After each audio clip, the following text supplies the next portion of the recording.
Hello and welcome into this edition of the Golf Channel podcast with Rex and Lav. Well, we have a trio of leaders here at the 88th Masters. Scottie Scheffler, Max Homa, and Bryson DeChambeau all share the halfway lead at 6 under par, 2 shots ahead of Nikolai Højgaard. But Rex, that was not the story of this second round on Tuesday. If you folks thought Thursday was nasty at Augusta National, how about Friday?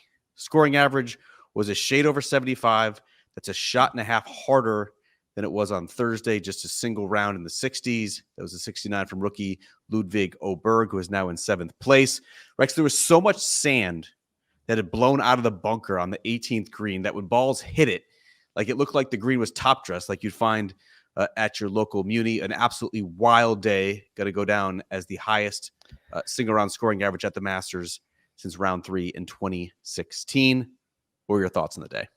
It was brutal. And look, this was the win that we expected yesterday. These are the brutal conditions that we saw coming. And we saw how fast this golf course can dry out. We talk about it all the time, but this was it kind of in real time. This was it in practice, where yesterday they didn't get nearly the amount of rain that they expected to get. And today you saw what happens when that doesn't happen and the winds blow the way they did. I think my guess is the golf course was set up for speed yesterday. It was set up because they knew the conditions were going to be tough. And that's probably why we saw such lower scores. And so they moved to a little bit tougher hole locations today. And we end up with that wind, 25, 30 miles an hour gust. And it was always going to be tough. And even the players who were playing well, like it's one thing for a guy like, and we're going to go through the list of the players who missed the cut. It's one thing for Victor Hovland to struggle. He's been struggling all season long. Justin Thomas to struggle. I don't know that I had any other expectations for him, to be quite frank, this week.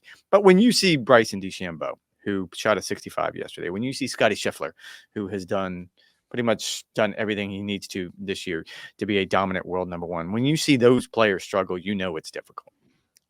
I did not cover the 2007 Masters. I believe you did, but a lot of players like Phil Mickelson who played that year, this tournament round sort of evoked memories of that. It was not quite that severe. If you recall, the third round scoring average in 2007 was 77.35. That was the year, of course, where Zach Johnson laid up on every single par 5, and the winning score was 1 over par that year. It was not quite that dastardly on Friday. However, you did see sort of a similar effect where the leaderboard was shaken up pretty significantly. Maybe not the top of the leaderboard, but a lot of the contenders were turned into pretenders. Rory McIlroy now 10 shots back after 77. Jon Rahm now 11 shots back after 76. Hideki Matsuyama now 12 shots back. As you mentioned, Wyndham Clark, Victor Hovland, Brian Harman, Jordan Spieth, Sergio Garcia, Justin Thomas, Sam Burns, Dustin Johnson, all missing the cut.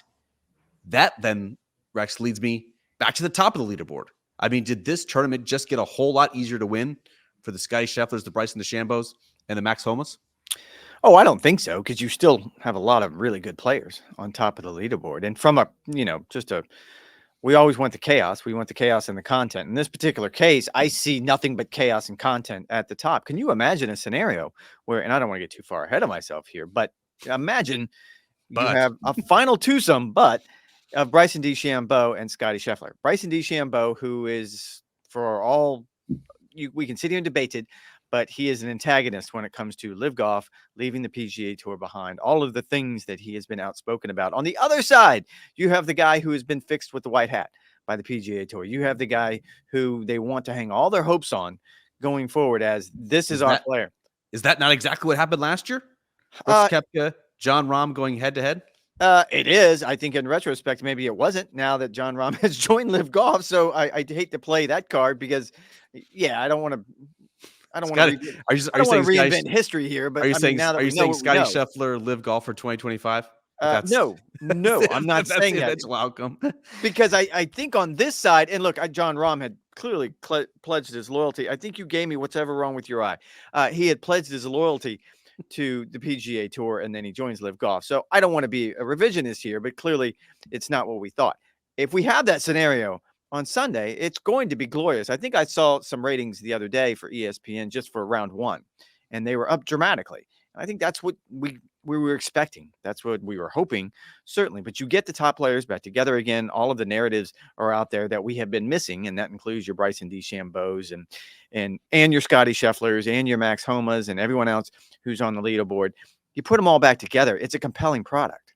Put them back together, it is a compelling product, and plus you have Tiger Woods playing deep into the night. They came off the golf course at about 8 p.m. Eastern time when the horn sounded to suspend play. I thought you were going to go a different direction. I actually do think the task was made wholly easier on Friday by the events that took place, with Scottie Scheffler shooting even par, Bryson DeChambeau shooting just one over par to drop just one shot back, and Max Homa going one under par to tie the lead and now have a three-way tie at the top. The only time in Masters history that there was more than a 6-shot deficit overcome at the halfway point was way back in 1956. So essentially, you can now look at the players who are even par or better and say that these are the players who have a chance to win the golf tournament. That is not many players, Rex. We're now down to just 14 players.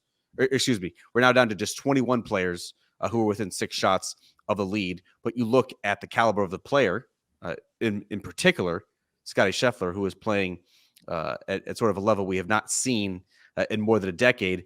And I think that task is made wholly more difficult. It is going to be interesting, though, because the weather forecast for the remainder of the weekend looks spectacular, like Chamber of Commerce days. We're talking mid to upper 70s on Saturday with 70 to 15 miles an hour winds.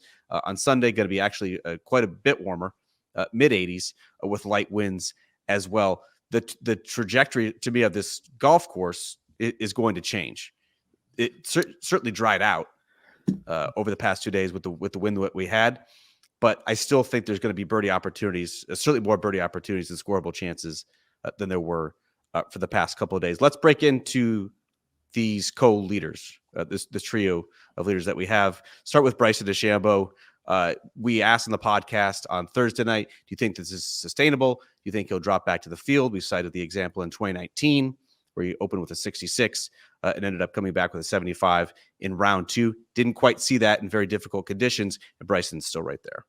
Yeah, and I think I said last night it was sustainable because, as we touched on last night, I think this is a different version of Bryson. And look, I'm still open to be proven wrong. I mean, we're just halfway in to what's going to be a demanding and grueling test. But even tonight, when he spoke with the media after his round, and he was over par, but as you pointed out, as you went through your stats early, most people were over par. There was only one round in the 60s. So I think, even though it probably didn't look good to him when he walked off the golf course, as he sits down tonight and he breaks down the numbers, as we know he's prone to do, he's probably going to realize that was a pretty good round given the situation. And I think this is, as we touched on last night, a different version, Bryson 2.0, whatever it is you want to call him, because you always come up with cute nicknames for him. I just feel like he's more comfortable in his skin. I think he's going to be more patient, which is always going to be an important part of this particular test. But as you pointed out, he's up against the 400-pound gorilla, or whatever it is we want to call Scottie. Bryson was supposed to be the 400-pound gorilla. He was supposed to, but he's not in the game right now. And Bryson was asked specifically about the idea of looking forward to going into the weekend, going head-to-head with Scottie. And he sort of broke the veneer a little bit and talked about the idea that absolutely, like, look, the game is fractured. And I think about that a lot, that, the things I left behind. And one of those things is getting to compete against the world's best players on a week in and week out basis. And this guy is clearly the world's best player at a moment. I think everyone is going to embrace the role. It just seems to be an uphill climb. I'm not exactly on Steve Sands' side on this one, because Steve Sands asked us this morning, Friday morning, if this was over. And I think both of us had the same reaction. What do you mean, is it over? Are they going to call it after 36 holes? Scottie was 3 hours away from beginning his second round. Seemed premature. It seemed like he was jumping the gun a little bit, Steven, or Sandsy, as you like to call him on air. I don't think it's over, not by any stretch of the imagination. I think if you're picking, you're certainly going to look at Scottie Scheffler. If you're making me pick someone of those 21 players that you pointed out that are within the lead, I'm still going to go with Scottie Scheffler. If you're asking me who do I feel more confident in, Scottie Scheffler or Bryson DeChambeau, I would say Scottie Scheffler. If you ask me who I feel more confident in, Bryson DeChambeau or Max Homa, I would actually say Bryson DeChambeau at this point. He's leading the field in strokes gained off the tee. Really has that crank driver dialed in, as he has had it dialed in over the past 8 or 9 months. And to me, this was the bigger challenge for Bryson, was over these past 2 days. Traditionally, historically, Bryson DeChambeau has not been a very good wind player. He hits absolute moon balls. And if he doesn't hit it perfectly on the screws, that ball is going to go all over the place. You saw the winds out there, Rex. 30, 35 miles an hour winds. He had immense control over his golf ball with these bulge rolled irons. I need to see him in person. I need to feel them to actually see what this actually means. But he seems very confident this is like the difference maker for him after it got approved by the USGA. My on Monday. explanation didn't do it. When I was No, writing, I need to put them in my hands and be like, that makes more sense now. He seems convinced now, though, that this is that any sort of off center hits are going straighter, and that's a big difference. Okay, and this was fun. When we were having this conversation, you were staring at a picture of his irons and trying to figure out what part was rounded, and you were pointing to the sole of the club, going, "This isn't rounded." And I said, "Well, that's not what he's referring to, and it's a bulge, is what he talks about." So, in theory, and this is a visual medium. I apologize to the audio audience for this, but I'm holding up my notebook, and this is a flat club face, a flat club face, which is normally what you have. In this particular case, however minutely, it's been bulged. So think of it like that. It's been rolled out. And so what you get on an off-center hit is less side spin, and you get an opportunity to not get that snap hook, which apparently he's been struggling with over the last couple of years, specifically on his driver, but it had worked its way down into the iron. So that's the basic concept. I'm sure if Bryson was sitting here, we'd be sitting here for another 30 minutes while he explained exactly what it is they do. But that's the basic concept. The interesting and this part, is his concept. This is his concept that he was bringing to a club manufacturer. Well, and I think we need to be careful, because if you go back to Persimmon Woods, my understanding, and again, I am not a golf club expert, please don't mistake me for E. Michael Johnson at Golf Digest or any of the other people in our industry who do a really, really good job. My understanding is the old Persimmon Woods way back in the day had a bit of a bulge to them. And the idea was to reduce the amount of side spin, because the sweet spot on those were so small. They had never taken that concept and applied them to irons. And Bryson said he's been thinking about this, tinkering with the idea since 2020. He finally came up with a way to do it. And these are one of a kind, 3D printed, 3D printed is the right way of saying it, that did not pass muster the first time around. Last Thursday, the USGA declared them non-conforming, not because of the bulge in the club face, in the face, but because the grooves were a little bit too sharp. So from what I was told by our colleague, Todd Lewis, that they spent the weekend essentially sanding those down. And I believe on Tuesday, the USGA finally gave him the green light to put him in play. I mean, how do you not love Bryson? Bryson obviously tried to get them approved and conforming by the USGA standards last Thursday ahead of the Live Golf event in Miami, trying to get a test run. Instead, he shows up at the year's first major, the biggest stage in the biggest showcase that this sport has, and puts in brand new irons that he's never used in competition. And here he is at the halfway point, leading the Masters. I do not think he's going anywhere. I love the way that Bryson DeChambeau is playing right now. And I think his caddy, Greg Bodine, is doing a terrific job of keeping him patient and making sure he's making aggressive swings to conservative targets. This is not the Bryson that's just going flag hunting all recklessly. This is a player who actually has a very good approach. Rex, how about Max Homa, who has by far now the best position in a major championship career through 36 holes? He has just one top 10 finish in 15 career starts in the majors, which, of course, has never sort of computed since he's been one of the more prolific winners on the PGA Tour over the past couple of years, 5 wins since the 2020 season. And now here he is with the first realistic chance to win a major. What have you seen from Max, and what do you think his weekend will entail? I don't think he was on either one of our radar, if I'm not mistaken. Going into the week. Playing well. Wasn't playing well, and his record in the majors is awful. As you pointed out, this is his 18th major. He has exactly one top 10 finish. There's a lot of ways to break this down. Even in 18 major starts, he had just 8 rounds in the 60s. He's never shot back-to-back rounds in the 60s in a major. You can keep going on and on.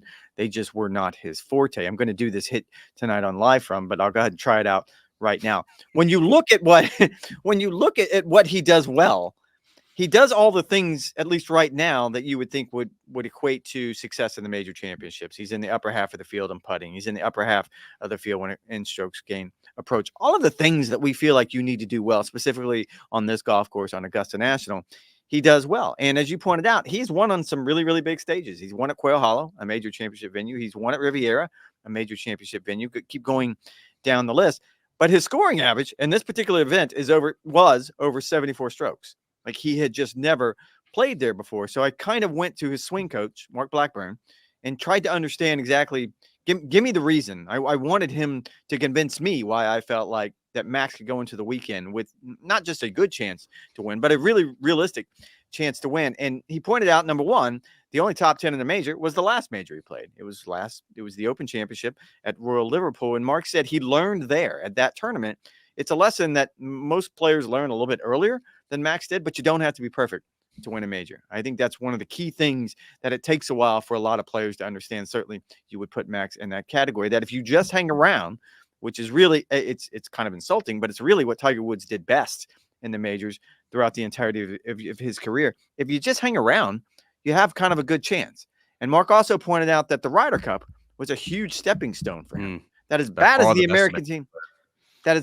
American team played, he was by far the highlight of that team. And it kind of equates back to the President's Cup the year before at Quail Hollow, where suddenly he has put himself in these pressure situations and he's found a way to deliver. And that is equated to a much different attitude coming into this particular major championship, because before, we know Max being Max, he was always going to question himself. In this particular case, I think there is a sense of self-belief and a sense of understanding that I don't have to be perfect, that what I have is good enough, that if I just go out and try to minimize my mistakes and think my way around the golf course, that he can do it. And I think that's the version that we're seeing right now versus the one we saw in the 17 previous major championships. And that's exactly the angle. Well done. I think the viewers will love it if that is indeed your tryout for your live. I need to tighten it up, don't I? It's too long on Friday night. Yeah, especially the ninth block. They're just not going to have time for that sort of rambling. But that is the angle, though, Rex, that I explored in a Homa column on NBCSports.com/golf. Max said that over the past year, he's really gotten into journaling, and one of the messages that he wrote earlier this week in advance of the Masters was, quote, "However good I am is however good I am." Essentially, that means he doesn't need to try to be better than he already is. You know, to remember that he is an immensely talented golfer, one of the best golfers on the planet.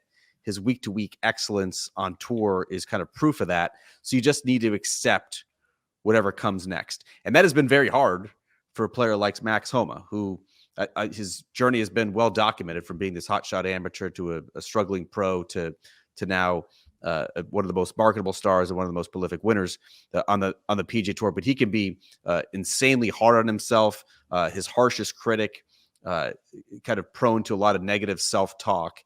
And his work with Julie Elion, who's worked wonders with Wyndham Clark, the reigning U.S. Open champion, as well. We've seen sort of the proof of that over the past couple of years with Max Homa. And so in Max's journal, he's certainly more forgiving. He's trying to jot down things that he's grateful for.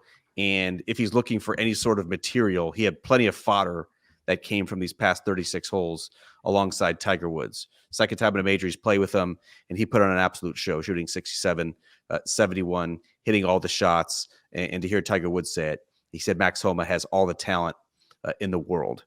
And so it'll be very interesting to see how he performs in this showcase. He's going to be in the final group on Saturday at the Masters, a situation he has never been in before. From a skill set standpoint, there's nothing keeping Max Homa from winning a major championship and kind of fulfilling all the promise that he had 15 years ago as a standout college player.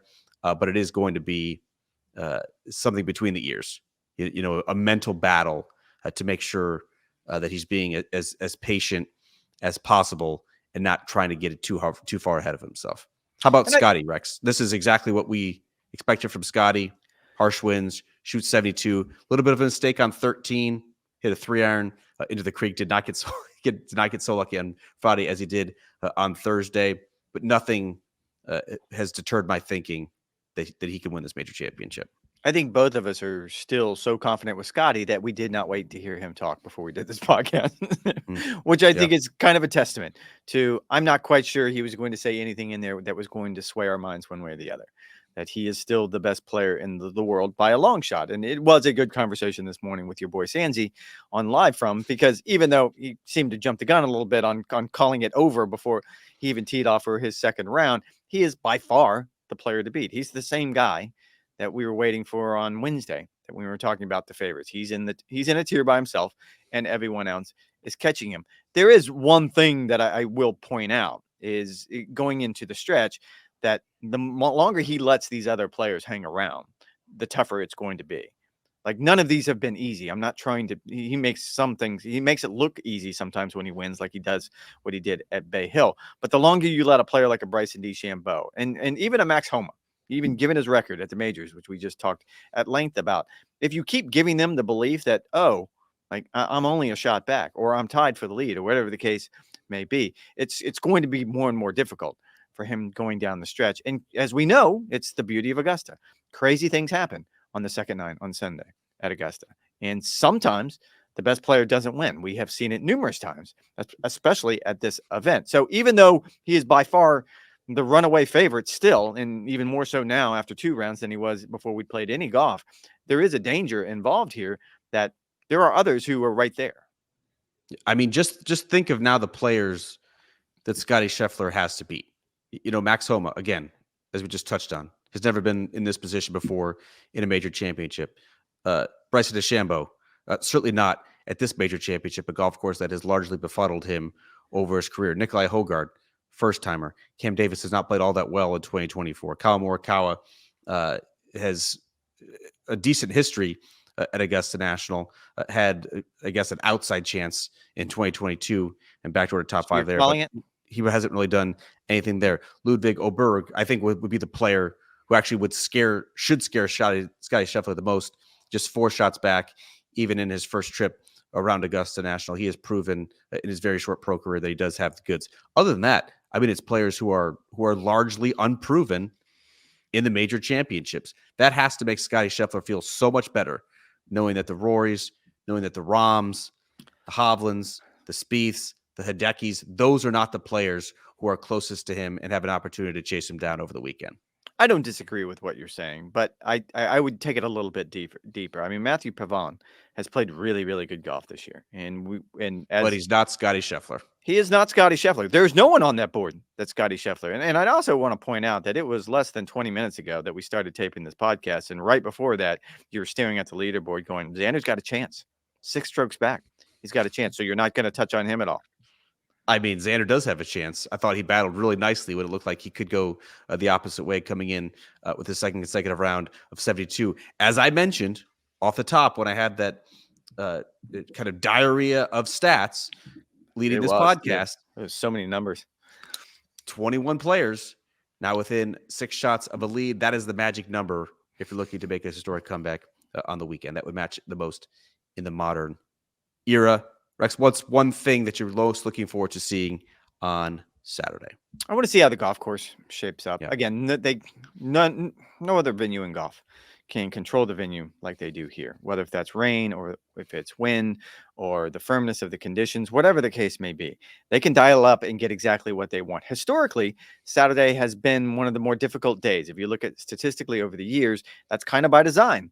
They want to sort of weed out the wheat from the chaff, so to speak, and get the top players who are playing the best at the moment set up for a Sunday run. Because then on Sunday, especially on the second 9, they set it up for fun. They set it up for speed. We have birdies, we have eagles, we hear the roars. Like, that's kind of the winning formula. And more times than not, it works around here. So I am kind of curious to see, and you and I will be here early tomorrow morning for a 9:30 hit on Live From. I am curious to see what the course is going to look like first thing in the morning. I'm not quite sure it impacts the top 3 players, because I believe those 3 are pretty closely locked as far as how they're playing right now, their form, what they do best, what they can probably improve on over the course of the weekend. I think the course conditions will impact those who are chasing more than that. Those players that you just pointed out that are within 6 strokes of the lead. If you want to make up ground, if you're Xander Schauffele, for example, 6 shots back, you're going to have a heck of a round on Saturday to have any chance. And so I would expect at least one of those players to emerge from the pack and add their name to the mix.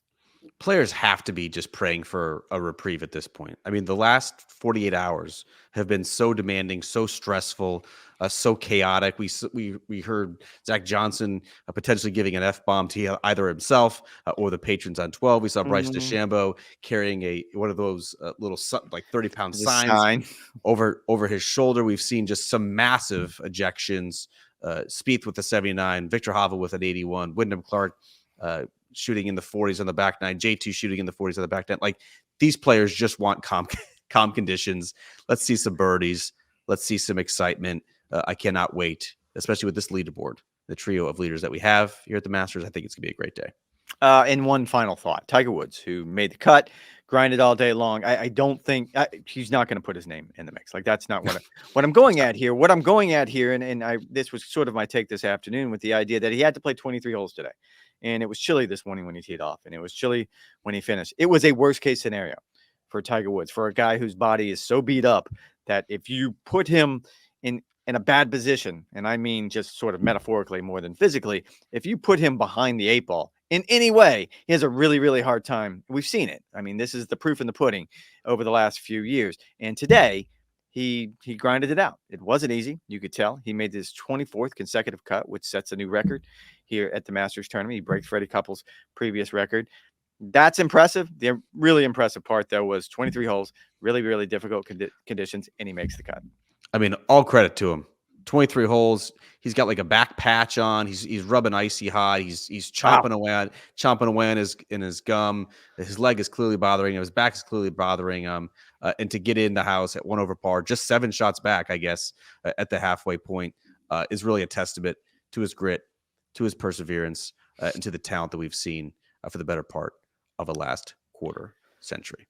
All right, that is going to do it for this edition of Golf Channel Podcast with Rex and Lav. You guys know the drill. NBCSports.com/golf for the latest news, notes, columns, and commentary from the Masters. We'll be back on Saturday night for the latest mini pod, and you guys can check us out 9:30 a.m. Eastern time or so on live from the Masters on Saturday. Until then, enjoy the third round of the Masters. We'll talk to you on Saturday night.